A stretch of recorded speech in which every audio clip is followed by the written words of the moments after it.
Hello everyone. Today we will be discussing about a case of acute abdomen. What is acute abdomen basically? Now acute abdomen is a surgical emergency wherein a patient comes with sudden or gradual onset of pain abdomen which is severe in intensity and needs quick response and a quick diagnosis to manage the case appropriately. So today what I will do is I will teach you about the overall scheme how to manage a patient of acute abdomen in emergency setting.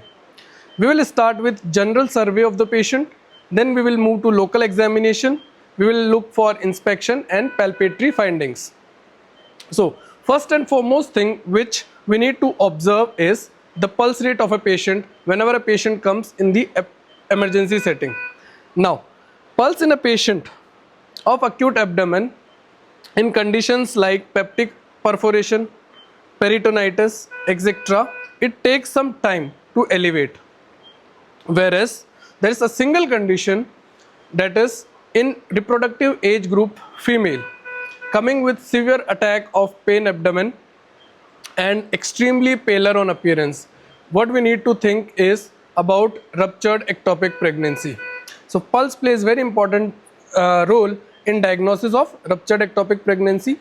Moreover, another condition which highly depends upon the pulse rate is acute appendicitis. In acute appendicitis, when a patient complains of pain in right iliac fossa or migratory pain around the umbilicus with high grade fever and high pulse rate, tachycardia, that helps us in the diagnosis of acute appendicitis. After pulse, what we need to observe is the general appearance of the patient. In general appearance will give us the idea whether the patient is a true patient of acute abdomen or there is extra organ involvement or extra body system involvement. Now in appearance with respect to acute abdomen, we need to take into consideration three findings. One, abdominal facies. Second, Hippocratic facies, and third, dehydration facies. Now in Hippocratic facies or acute abdominal facies, what happens is the patient looks anxious. Now here our patient, he is pretty anxious as well as he is distressed. He is not comfortable. By seeing him we can make sure that the patient is not comfortable. Now in Hippocratic facies there are three things. One, patient look will be anxious. Second, his eyes will be bright. Not bright because of his career, but bright because his eyes are almost full of tears. Third thing is the face of the patient will look like pinched up. Second is dehydrating facies. Now in dehydration facies, what happens is the patient's eyeballs will be shrunken, his cheek will be shrunken and the tongue will be dry. Bhaiya, एक बार जीभ बाहर निकालो. Here there are no signs of dehydration as the tongue is moist. Another thing which we need to note in case of tongue is whether there is any coat over the tongue. If any coating is present, ठीक है अंदर डालो. If any coating is present, it indicates that the patient has undergone vomiting episode recently. So dry tongue, think on the lines of dehydration. Dry tongue with brown color, make sure you rule out toxemia. Tongue with a coating over its surface means the patient has recently vomited out, and the coating will depend upon the character of the vomitus. So after looking about the general physical appearance, after the facies, what we need to do next is we need to look about the attitude of the patient. By attitude, what I mean is how is the patient lying on the bed. There are two important findings which we need to take into consideration. One, if a patient is jumping on and on the bed, means there is probably a case of colicky pain abdomen. There is a beautiful line mentioned in S. Das that a patient of colicky abdomen keeps tossing on the bed. Now why he keeps tossing on the bed is he wants to assume a particular posture wherein the pain will be subsided, but it doesn't. Now what type of colicky pain abdomen is? Colicky pain abdomen basically occurs whenever there is obstruction in a hollow viscus. Now it can be of different types. It can be biliary colic if the colicky or the obstruction is in the biliary tract. It can be because of intestinal obstruction. It can be because of renal or ureteric colic. Colicky pain abdomen occurs in episodes. There is a spasmodic pain abdomen for a few seconds, then it subsides, then it occurs again. So whenever you see a patient in the ward jumping on his bed, idhar udhar kood raha hai, it means the patient is more likely suffering from biliary or intestinal or renal colicky pain abdomen. On the contrary, if a patient is lying very still on the bed, he is afraid of any movement, then it is going in favor of peritonitis. What happens is the abdominal wall consists of various layers. From skin onwards, there will be subcutaneous tissue, there will be muscles, fascia, and then underlying fat, and then you will have parietal peritoneum and visceral peritoneum. Now in peritonitis, what happens is the parietal peritoneum gets inflamed, and whenever this parietal peritoneum moves, it strikes against the upper layer of the abdominal wall or the viscera beneath, and whenever it moves, whenever it comes in contact with any other other layer, because of the inflammation, it causes severe pain in the patient. So the patient is so tired of the pain that he tries to remain as still as possible. In fact, the abdominal respiration part, the patient is so afraid of the pain that the abdominal part of the respiration is also limited. You know, whenever we talk about respiration, it has got two components, thoracic movement and abdominal movement. Usually it is thoraco-abdominal respiration. But whenever a patient of peritonitis is there, the entire respiration will be taking place in the thorax, whereas the abdominal movement will be very limited. Herein we can see that the patient abdominal respiration is okay, therefore I can rule out peritonitis to some extent. So after attitude of the patient, what I need to look for is general physical examination from head to toe. I will look for anemia in the patient. भैया एक बार ऊपर देखो. There is no obvious pallor. Next thing I will look for is jaundice. भैया एक बार अपने पैरों की तरफ देखो. There is no yellowing of this sclera. Third thing is I will look about cyanosis. भैया जीभ निकालो. ठीक है. Now, what important role does anemia, icterus or cyanosis play to make a diagnosis in case of acute abdomen? First of all, anemia. As I have told you, a middle-aged female coming into the emergency room, middle-aged female of childbearing age with gasping respiration, severe pain abdomen, extremely pallor. Think on the lines of ruptured ectopic pregnancy. First thing. Second thing, long upper GI or lower GI bleeds. Now after anemia, we need to look for yellowing of the sclera or icterus. Now in abdomen case, usually patients of biliary colic or acute pancreatitis may show symptoms of icterus. Third is cyanosis. Cyanosis is often seen in a patient of acute hemorrhagic pancreatitis. Here in our patient, all the three are negative, so I can move further with my examination. Now, next thing which I will observe is the temperature of the patient. I need to take temperature from the back of my hand and at two sides, one side which is exposed to the environment and the other side which is beneath the clothes. So the patient is afebrile. Now, there are certain conditions of acute abdomen which will present with high grade fever, for example, acute appendicitis. Then there is another condition, acute cholecystitis, wherein the temperature will be elevated but not as much as in appendicitis. Then there are conditions like pancreatitis or peritonitis for that matter, wherein the temperature of the patient remains normal. So here, because the temperature is normal, I can rule out appendicitis as well as acute cholecystitis. Then there is another medical condition, typhoid ulcer. Typhoid is a disease wherein the patient presents with high grade fever, step ladder fever, Now, such patients come to emergency for in surgical department when the typhoid ulcer has perforated. So we need to think on that lines also. So after temperature, what we need to think about is, we have talked about temperature, we have talked about anemia, icterus, cyanosis, we have talked about pulse, then respiratory rate. No, look, now respiratory rate we need to take into consideration in patient of acute abdomen, more likely to rule out thoracic causes of pain abdomen. Many a times what happens is the basic pathology lies in the lungs of the patient, and from there the referred pain is felt in the abdomen for which the patient comes to us.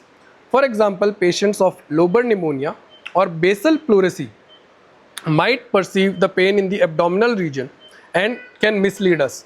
So what happens is, when we take into consideration the respiration, then what we need to think is, one is respiratory rate, because in pneumonia respiratory rate will be high. We can think on lines of those. Second thing, if there is any pathology restricted to the thorax, in those patients what will be there is the movement of the thorax while taking breaths will be limited, whereas the movement of the abdominal will be more. In case of abdominal cases, it will be vice versa. In case of abdominal cases, the thoracic movement for respiration will be more, whereas the movement of the abdomen will be less. So herein the patient is maintaining proper thoraco-abdominal respiration. Okay. After inspection, sorry, after taking a general survey into consideration, now we will move forward for local examination. Now, local examination has to be done while standing right side of the patient, and before proceeding for the local examination, I will tell you few pointers, like we divide the abdomen into 9 quadrants. And how do we do it? We draw 2 vertical lines and 2 horizontal planes. Now 2 vertical plane extend from mid-clavicular line to the inguinal point on the right side, one on the left side. ठीक है भैया, मैं देखता हूँ. 2 vertical planes, those are mid-clavicular planes. Then we divide 2 horizontal planes. The upper horizontal plane moves across L1 level, that's known as the transpyloric plane. The other plane runs at the level of L5 and it's known as transtubercular plane. With those 4 lines, what I have done is I have divided the abdomen into 9 quadrants, namely right hypochondrium, epigastric, left hypochondric, right lumbar, umbilical, left lumbar, right iliac, hypogastric and left iliac. Okay.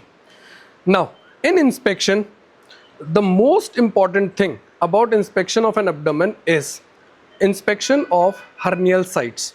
Now how much we need to expose the patient?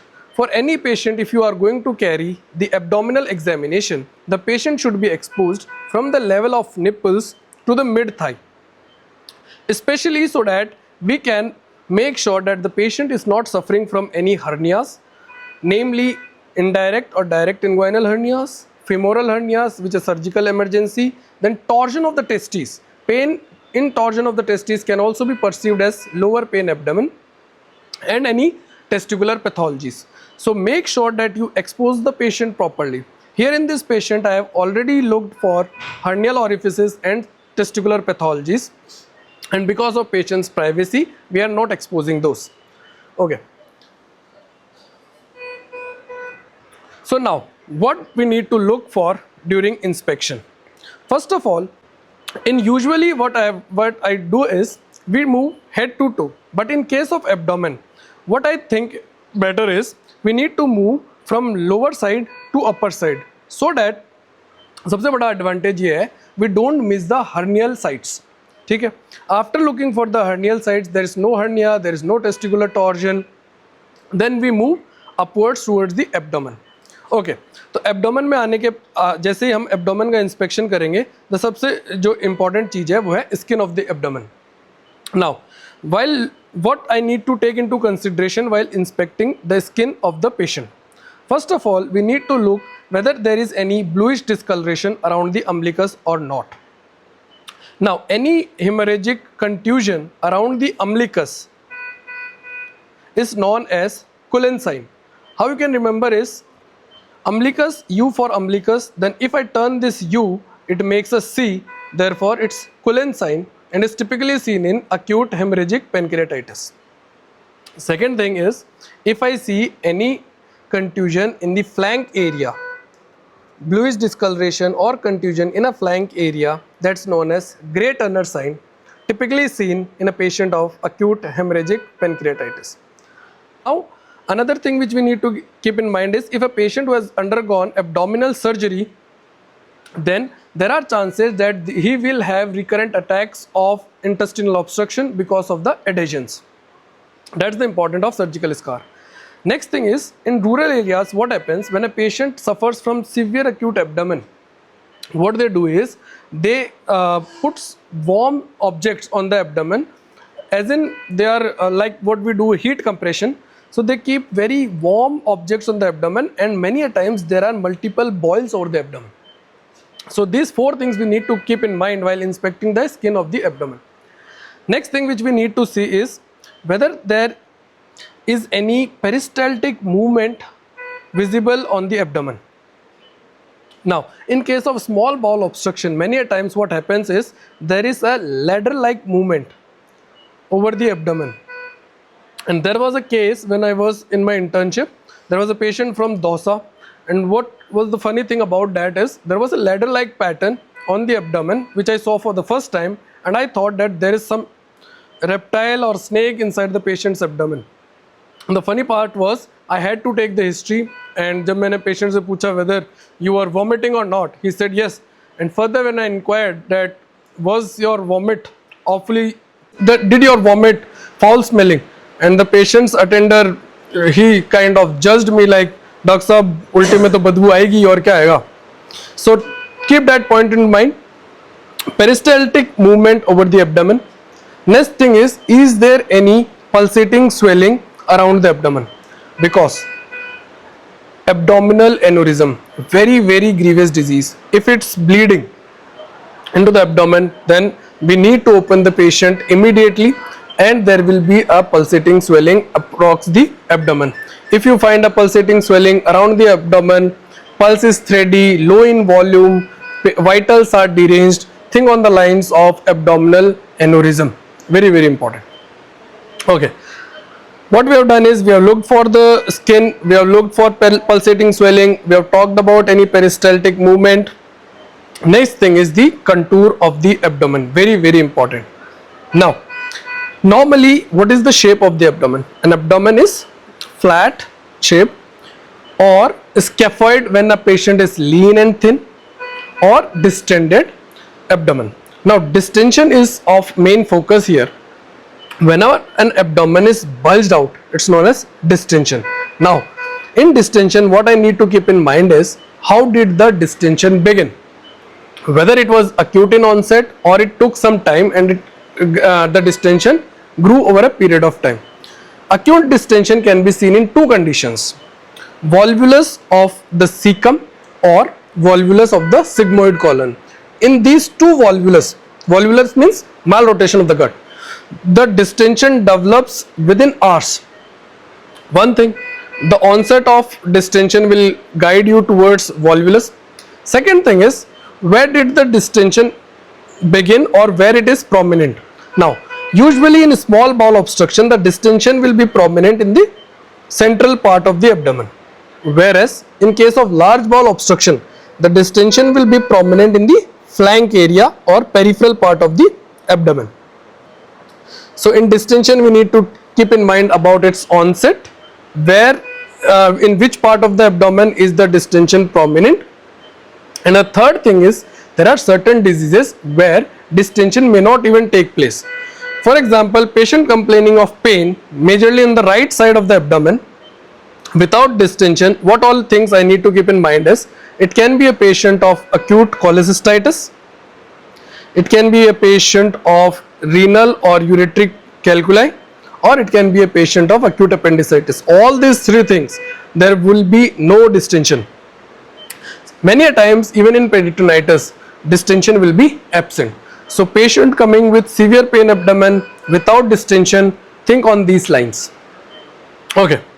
So we are done with distension, we are done with skin, we are done with the contour, we have talked about hernial orifices. Now, after inspection, what we will do is, we will learn about palpation.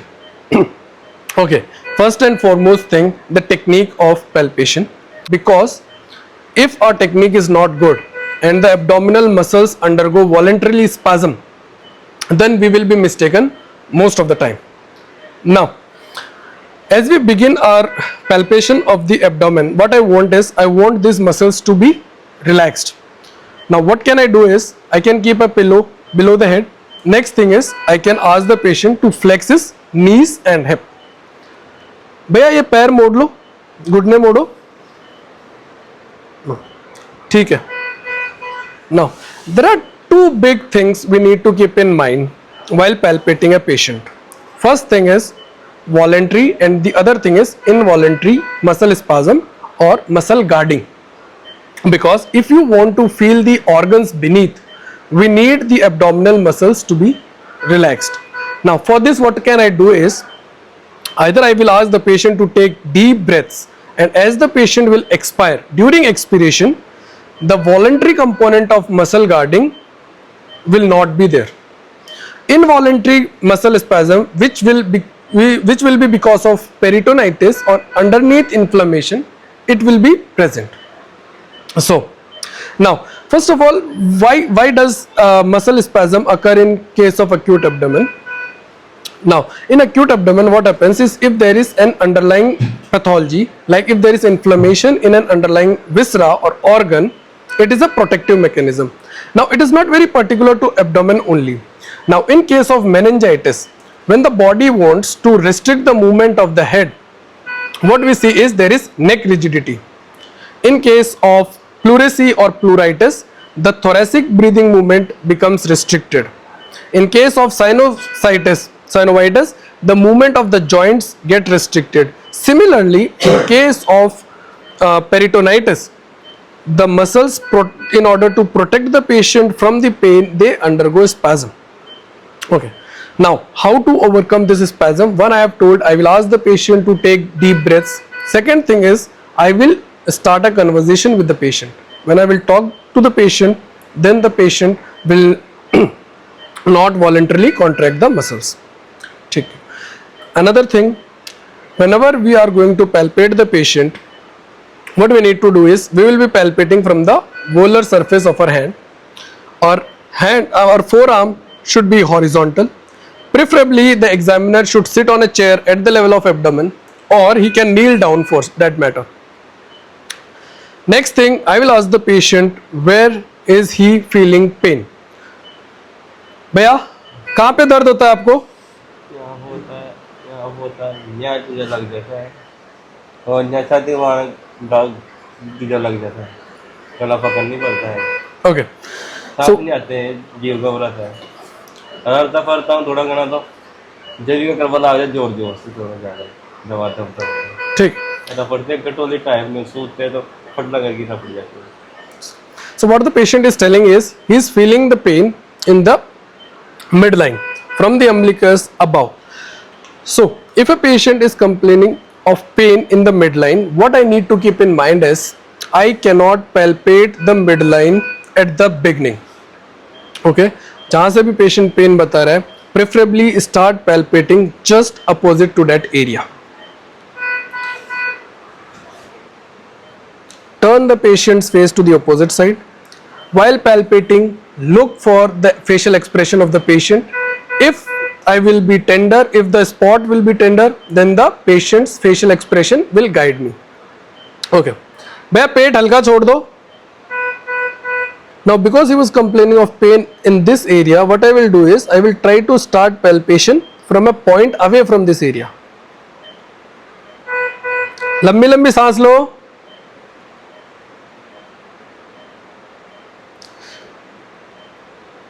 I will move with superficial palpation at the beginning.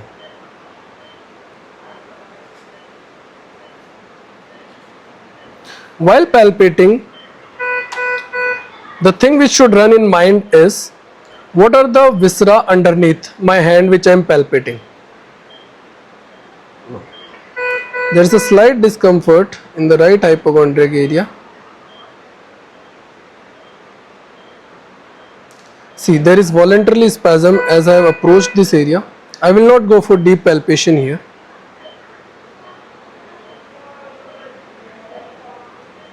So, while palpating, what we need to keep in mind? I have told you about the 9 quadrants of the abdomen. Now what I will do is I will tell you about specific importance of that particular quadrant. Now, in right hypochondrium, I need to think on the lines of acute cholecystitis. What will I do is I will be starting the palpation from the right iliac fossa. With each deep expiration, I will push my hand forward and I will push deep with expiration, because during expiration the voluntary muscle contraction will not be there. As I move forward very gently,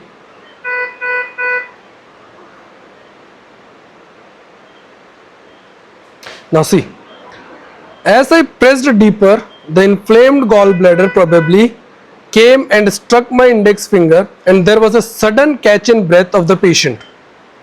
That's known as Murphy's sign. Other way to elicit this test is I can ask the patient to sit and then I can palpate it. See again. भैया आराम से मुंह खोल के लंबी लंबी सांस लो, पैर मोड़ के रखो, कोई दर्द हो तो आप मुझे बता देना. आराम से लंबी सांस लो, बहुत बढ़िया, लंबी सांस लो. See. The patient winces in pain as I palpate in the right hypochondriac region. Okay, this is a patient probably suffering from any acute inflamed condition of gallbladder. Now, in right hypochondrium, what I need to think is acute cholecystitis. In epigastric region, pain of gastric ulcer will typically be in the midline. Pain of gastric region will typically be in the midline in the epigastric region as our patient is complaining. Another condition, acute pancreatitis pain, will be felt in epigastric region, and classically it will radiate in between the scapula, interscapular region. Right hypochondrium, we have spleen. In right lumbar region, we have right kidney and ascending colon. So any renal colic pain will be in the lumbar region and it will typically radiate in the flanks. In the umbilical region, we have the small bowel. If there is distension in the central part, probably it's because of a small J obstruction. Now, in the left lumbar region, one thing is very important we need to keep in mind is that we may find a sausage shaped mass either in the epigastrium or in the lumbar region, typically seen in intussusception, and most oftenly asked in viva that what is the empty right iliac fossa sign. Now, in intussusception, we may find the mass in the epigastric region or in the left lumbar region, and the right iliac fossa will be empty. Now, in right iliac fossa, very important things we need to consider is McBurney's point. If we draw an imaginary line extending from umbilicus to anterior superior iliac spine, then it is known as spino-umbilical line. Now, at a point, at a junction of medial 2/3 and lateral 1/3, it's known as McBurney's point. Typical tenderness at McBurney's point is seen in appendicitis. Now, when the location of the appendix is paracecal, we can feel the tenderness in the right iliac fossa. Now, if the appendix is pelvis, then there may not be any tenderness on palpation, not in the iliac fossa, not in the hypogastrium, not in umbilical region. In cases of retrocecal appendix, in patients of retrocecal appendix, in that case what we will need to do is we will go for Swas sign. In Swas sign, what we will do is I will ask the patient to lie in left lateral position, then we will ask the patient to hyperextend the hip joint. Now, because in retrocecal appendix, what happens is the appendix is lying over the iliopsoas muscle, and whenever I extend the hip joint, the iliopsoas muscle gets contracted and it irritates the appendix, and the patient will wince in pain. So we have talked about paracecal appendix, retrocecal appendix. Now pelvic appendix. In pelvic appendix, what I will do is we will go for obturator sign. I will ask the patient to flex his knee, and then I will internally rotate his leg. It will cause irritation of the appendix lying on the obturator muscle. After moving forward from the right iliac fossa, what are the organs or pathologies associated with hypogastrium? Now, in gynecological examination, hypogastrium plays an important role because pain in lower abdomen with whitish discharge per vagina, we need to think on the lines of pelvic inflammatory disease, or sometimes we can feel, we can palpate the uterus if it is enlarged enough. Okay, so I have talked you about how to palpate the patient, what is the appropriate technique. Now, in certain conditions, like there is hyperesthesia. In cases of acute abdomen, what is hyperesthesia? Hyperesthesia is so severe a condition that because of the underlying inflamed organ, patient thinks that he will have severe pain even on touching the skin. Even if I pinch the skin, patient winces in pain. Now, this is typically seen in two conditions. One, in acute cholecystitis, which is known as Boas sign, there is hyperesthesia on the back side at the level of T9, 10 and 11. That is known as Boas sign.